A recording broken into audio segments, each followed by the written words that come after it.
नाज़रीन इकराम, हज़रत इब्राहीम अलैहिस्सलाम और हज़रत इस्माईल अलैहिस्सलाम ने दीवारें बनाई, हत्ता के हजर अस्वद की जगह पर पहुंच गए। हज़रत इब्राहीम अलैहिस्सलाम ने हज़रत इस्माईल अलैहिस्सलाम से फरमाया कि कोई खूबसूरत सा पत्थर लाओ।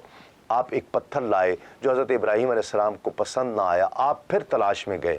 उधर जिब्रील अमीन जन्नती हजर अस्वद ले आए। वो सफ़ेद फूल की तरह सफ़ेद याकूत था और हज़रत आदम अलैहिस्सलाम के साथ जन्नत से उतारा गया था।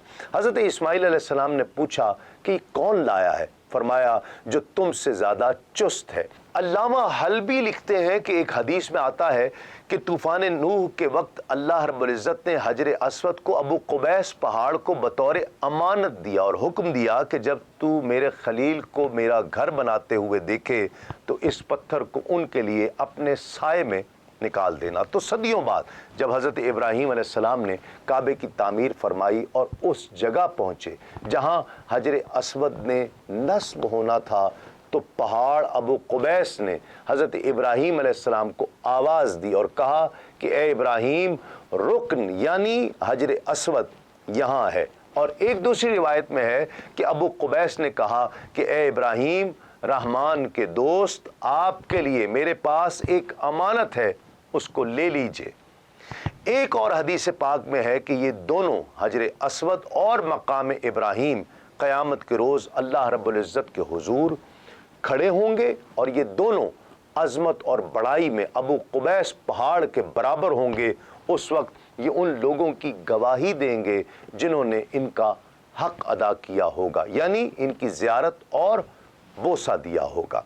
हज़रत जाफ़र सादिक रज़ी अल्लाह तआला अन्हु से रिवायत है कि जब अल्लाह रब्बुल इज़्ज़त ने मखलूक को पैदा फरमाया और अहद अलस्त लिया तो उन्होंने इकरार किया और कलम ने उनका ये इकरार लिख लिया और उसके बाद ये इकरार नामा हजर अस्वद में रख लिया गया।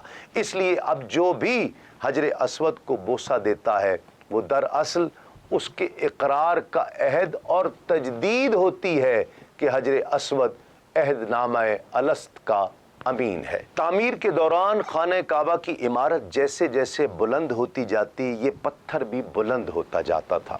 हज़रत इब्राहीम अलैहिस्सलाम के मुबारक कदम पत्थर के जिस हिस्से पर लगे थे वो नरम हो गया और कदमों का निशान पत्थर पर पैवस्त हो गया।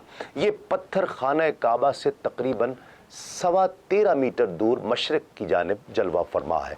पत्थर में हर कदम की लंबाई 22 सेंटीमीटर और चौड़ाई 11 सेंटीमीटर है, जबकि एक कदम की गहराई 10 सेंटीमीटर और दूसरे कदम मुबारक की 9 सेंटीमीटर है। अब पत्थर पर उंगलियों के निशान मौजूद नहीं हैं क्योंकि पहले ये या तो फ्रेम में थे या बॉक्स में पत्थर महफूज नहीं था और लोग बरकत हासिल करने के लिए इसे छूते और चूमते थे, इसलिए उंगलियों के निशानात बाकी न रहे। 20वीं सदी ईस्वी में इस पत्थर को चांदी के संदूक में रखकर ऊपर एक गुंबद जैसा 18 मुरब्बा मीटर का कमरा बना दिया गया। चूंकि ये कमरा तवाफ में रुकावट बनता था, इसलिए उसकी जगह शीशे का एक हॉल तैयार किया गया। पत्थर को शानदार क्रिस्टल में रखकर आसपास सोने का पानी चढ़ी हुई जाली लगा दी गई। बाहर 10 मिलीमीटर ऐसा शीशा लगा दिया गया कि जो बुलेट प्रूफ होने के साथ साथ हीट प्रूफ भी है। हज़रत इब्राहीम अलैहिस्सलाम ने काबे की तामीर करते हुए अपने रब से दरख्वास्त की, परवरदिगार हमें अपने फरमान के सामने सरापा तस्लीम करार दे और हमारे फर्जंदों को भी अपने सामने सरापा तस्लीम करार दे। और फरमाया, खुदाया हमें और हमारी ज़ुर्रियत को नमाज गुदाज करार दे। जब खाने काबा तकमील को पहुंचा तो अल्लाह रब्बुल इज़्ज़त ने हुक्म दिया कि लोगों को हज के लिए पुकारें और लोगों में हज का ऐलान कर दे कि तेरे पास पाप्यादा और पतले दुबले ऊंटों पर दूर दराज रास्तों से आएं। इब्न कसीर इस आयत की तफसीर में लिखते हैं कि हज़रत इब्राहीम अलैहिस्सलाम ने कहा, परवरदिगार मेरी आवाज़ लोगों तक कैसे पहुंच सकती है? अल्लाह रब्बुल इज़्ज़त ने फरमाया, आप पुकारिए, हम आपकी पुकार को लोगों तक पहुंचा देंगे।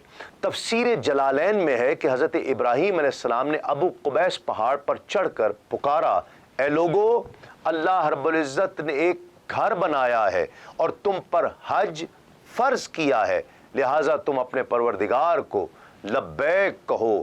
آپ نے داہنے بائیں شمال اور جنوب میں منہ کر کے آواز دی اور لوگوں نے لبیک کہی۔ حضرت ابراہیم علیہ السلام ہر سال حج کے لیے آیا کرتے، بعد میں تمام انبیاء اور ان کی امتیں حج کے لیے آتے رہے۔ مجاہد لکھتے ہیں کہ حضرت ابراہیم علیہ السلام اور حضرت اسماعیل علیہ السلام نے پاپ پیادہ حج کیے۔ روایت ہے کہ 75 انبیاء نے حج کیا اور منا میں نماز ادا کی ہے۔ حضرت ابراہیم علیہ السلام نے حضرت اسماعیل کو بتایا کہ خواب میں اللہ رب العزت کی طرف سے انہیں حکم ملا کہ اپنے بیٹے کو اللہ کی راہ میں قربان کر دیں۔ اسے سن کر آپ نے اللہ کے حکم کی تعمیل میں سر جھکا دیا اور کہا، بابا جو آپ کو حکم دیا گیا ہے اس کی تعمیل کیجئے، انشاءاللہ مجھے صابروں میں پائیں گے۔ ابراہیم علیہ السلام نے بیٹے کو زمین پر لٹایا اور ذبح کرنے کے ارادے سے ان کے حلقوم پر چھری چلا دی، لیکن حیرت انگیز بات یہ ہوئی کہ چھری سے حضرت اسماعیل علیہ السلام کا سر نہیں کٹا۔ اس حال میں خداوند عالم نے انہیں آواز دی، یا ابراہیم قد صدقت الرؤیا، اے ابراہیم تم نے خواب سچ کر دکھایا۔ جس وقت قربانی کا حکم ملا اس وقت حضرت ابراہیم علیہ السلام کی اور کوئی اولاد نہیں تھی۔ حکم کی تعمیل میں حضرت ابراہیم اور حضرت اسماعیل کا عملی اقدام بارگاہ رب العزت میں قبول ہوا۔ تاریخ شاہد ہے کہ تسلیم و رضا، تابعداری اور فرما برداری کا یہ عملی نمونہ امت مسلمہ کے لیے یادگار بنا دیا گیا۔ قرآن مجید میں ارشاد ربانی ہے، بے شک ہم اسی طرح نیکوکاروں کو بدلہ دیا کرتے ہیں، البتہ یہ صریح آزمائش ہے اور ہم نے ایک بڑا ذبیحہ اس کے عوض دیا اور ہم نے پیچھے آنے والوں میں یہ بات ان کے لیے رہنے دی۔ حضرت اسماعیل علیہ السلام کی مناسبت سے خانہ کعبہ کے پاس ایک مقام ہے جسے ہجر اسماعیل کا نام دیا گیا ہے۔ ہجر اسماعیل خانہ کعبہ اور اس نیم دائرے کی درمیانی جگہ کو کہا جاتا ہے جو رکن عراقی سے رکن شامی تک پھیلی ہوئی ہے۔ ہجر کے معنی منع کرنا، روکنا، حمایت کرنا، نگہداری کرنا اور حرام کے ہیں۔ اسے اس لیے ہجر کہا جاتا ہے کہ یہ دیوار طواف کرنے والوں اور خانہ کعبہ کے درمیان حائل ہو کر لوگوں کو خانہ کعبہ تک پہنچنے سے روکتی ہے۔ حضرت ابراہیم اور ہاجرہ جب اپنے بیٹے حضرت اسماعیل علیہ السلام کے ساتھ مکہ پہنچے تو جبریل کی ہدایات پر اسی مقام پر سکونت اختیار کی جہاں پر اس وقت ہجر اسماعیل ہے۔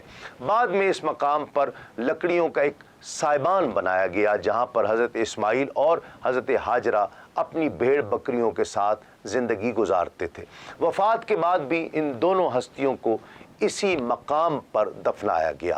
ابن حشام السیرۃ النبویہ میں لکھتے ہیں کہ حضرت ہاجرہ کی وفات کے بعد انہیں ہجر اسماعیل کے مقام پر دفن کیا گیا اور حضرت اسماعیل نے اپنی والدہ کی قبر کو اس نیت سے کہ لوگوں کے پاؤں تلے نہ آئے زمین سے تھوڑا اوپر بنایا اور اس کے اطراف کو محصور کیا۔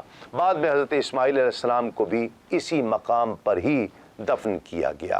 پیغمبر اکرم صلی اللہ علیہ وآلہ وسلم کی بعثت سے 5 سال پہلے کعبہ کی ویرانی کے بعد جب قریش نے اس کی تعمیر شروع کی تو یہ شرط رکھی کہ اس کام میں فقط مال حلال صرف کیا جائے گا، لیکن مالی اعتبار سے مکمل تعمیر کی استطاعت نہ رکھنے کی بنا پر خانہ کعبہ کی وسعت میں کچھ کمی کر دی اور ہجر اسماعیل کی طرف سے تقریباً 3 میٹر ہجر اسماعیل میں اضافہ کیا گیا۔ اسی طرح ہجر اسماعیل کے اطراف میں پتھر لگایا گیا تاکہ طواف کرنے والے اس کے پیچھے سے کعبے کا طواف کریں۔ ہجر اسماعیل کی دیوار منصور عباسی کی خلافت تک عام پتھروں کی تھی جس پر 140 ہجری میں منصور نے سنگ مرمر لگوایا۔ یہ مقام ظہور اسلام سے پہلے بھی احترام اور تقدس کا حامل تھا۔ رسول اکرم صلی اللہ علیہ وآلہ وسلم کے دادا جان جناب عبد المطلب کے لیے اس کے اندر ایک خاص جگہ متعین تھی جہاں کسی اور کو بھی وہاں بیٹھنے کی اجازت نہیں تھی۔ دین اسلام کے مختلف امور سے آگہی کے لیے ابھی سنو نیوز کا یوٹیوب چینل سبسکرائب کیجئے اور بیل آئیکن کا بٹن ضرور پریس کیجئے۔